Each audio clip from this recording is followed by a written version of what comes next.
Sore semua, kesempatan kali ini saya akan menjelaskan tentang ide kreatif dalam penerapan new normal untuk usaha hotel beserta dampak bagi perekonomiannya. Ya, jangan lupa untuk share video ini sebelum kami memulai videonya ya. Next.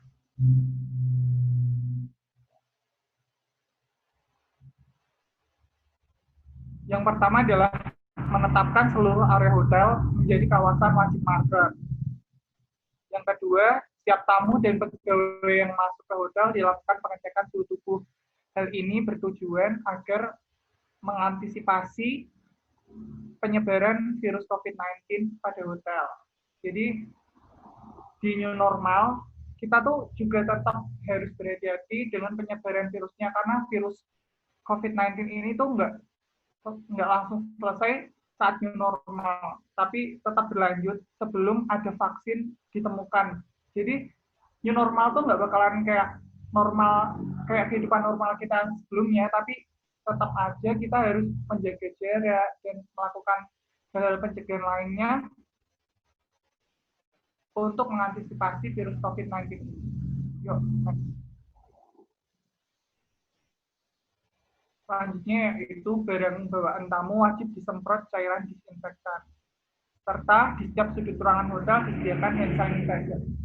Kembali lagi seperti poin pertama dan kedua tadi, seperti yang terjadi saat ini di supermarket dan lainnya, hotel juga menerapkan hal yang sama, yaitu barang bawaan tamu wajib disemprot cairan disinfektan serta di setiap sudut ruangan disediakan hand sanitizer.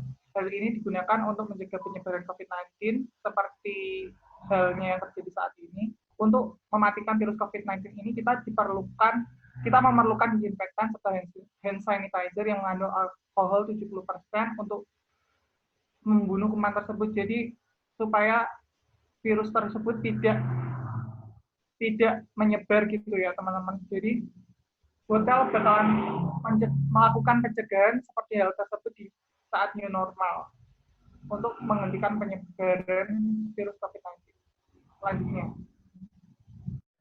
Selanjutnya dilakukan penyemprotan cairan disinfektan setiap 2 kali dalam 1 minggu. Selanjutnya, kunci kamar serta barang-barang di hotel dilakukan semprotan disinfektan setiap hari. Selanjutnya, penggantian spray towel setiap hari biar virus-virus tersebut tidak menyebar kemana-mana. Selanjutnya,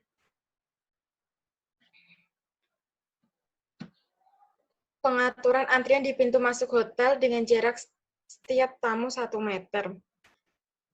Selanjutnya, pengaturan antrian di resepsionis diberikan jarak 1 meter setiap tamunya. Selanjutnya, ini dianjurkan oleh pihak hotel untuk menyediakan kursi single dengan jarak minimal 1 meter. Baik itu kursi yang ada di lobi, di restorannya, ataupun di area hotel yang lainnya.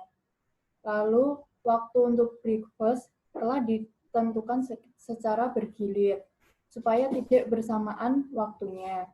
Karena kita juga harus tetap menerapkan social distancing dengan jarak minimal 1 meter antar meja yang ada di restoran tersebut. Lalu selanjutnya, pemesanan hotel juga bisa melalui online seperti Traveloka, Blibli.com, ataupun yang lainnya. Dan juga memesan hotel melalui website hotel tersebut untuk mengurangi antri yang menyebabkan keramaian antara pengunjung dengan pegawai hotel yang ada di hotel tersebut. Lalu dianjurkan juga kepada pihak hotel untuk memberi penanda ataupun informasi yang terkait dengan social distancing tersebut. Selanjutnya adalah pembayaran hotel dilakukan secara online melalui m-banking. Mengapa hal ini dilakukan? Hal ini dilakukan agar meminimalisir pertemuan antara staf hotel dengan para tamu dan membuat praktis para tamu agar dapat membayar secara online. Lalu yang kedua, menginfokan protokol kesehatan kepada setiap tamu melalui sarana email atau WhatsApp. Menggunakan media sosial untuk selalu mengingatkan para tamu agar mengutamakan kesehatan walaupun sedang berada di lingkungan hotel. Selanjutnya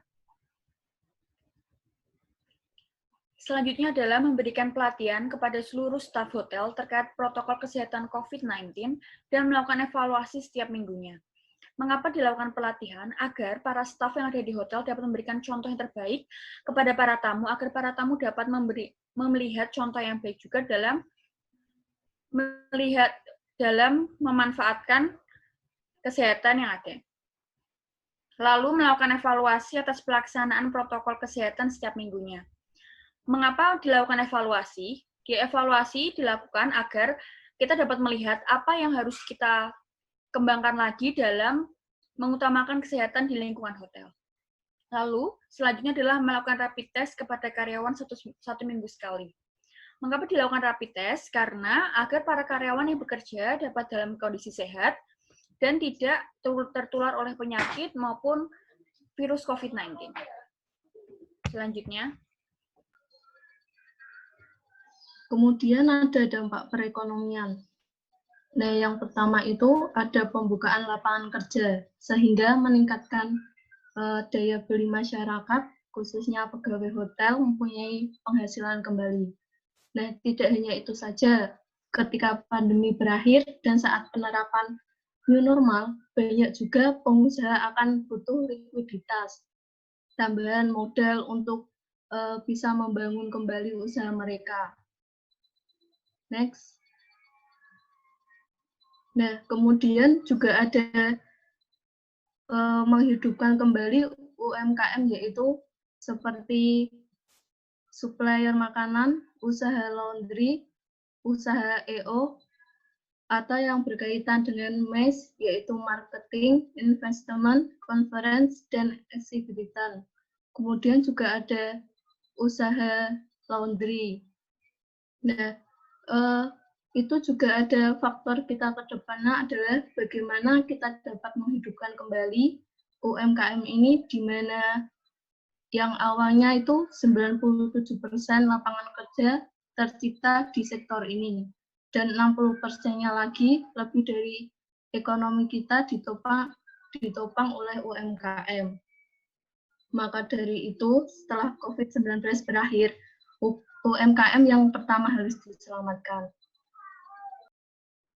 Kemudian ada juga usaha travel agent. Usaha travel agent ini mempengaruhi dalam menghidupkan kembali UMKM karena ketika hotel buka kembali, travel agent pun buka kembali, sehingga hotel pun dapat pendapatan yang tinggi dan bisa membayar gaji untuk karyawan. Next. Meningkatnya penerimaan pajak pemerintah. Jadi penerimaan pajak pemerintah itu dari pajak hotel dan usaha-usaha yang di atas seperti supplier makanan, usaha laundry, usaha IO, usaha travel agent. Dikarenakan hotel buka kembali dan beroperasi kembali, sehingga hotel dan restoran dapat membayar pajak hotel dan tingkat pendapatan pajak pemerintah bertambah, dan usaha lain yang di atas juga mendapatkan pendapatan dari hotel tersebut. Kemudian meningkatnya pendapatan PLN.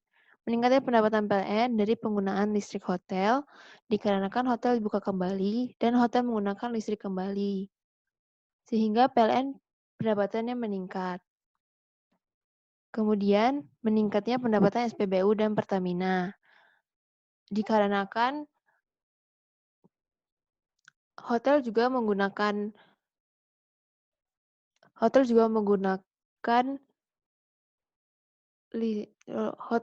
menggunakan BBM dari pegawainya, karena pegawainya juga datang dari rumah menuju ke hotel, itu pasti menggunakan BBM, sehingga berjalannya waktu, BBM pasti akan dibutuhkan, sehingga pendapatan SPBU dan Pertamina akan meningkat.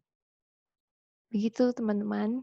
Terima kasih sudah meluangkan waktu untuk menonton video kami.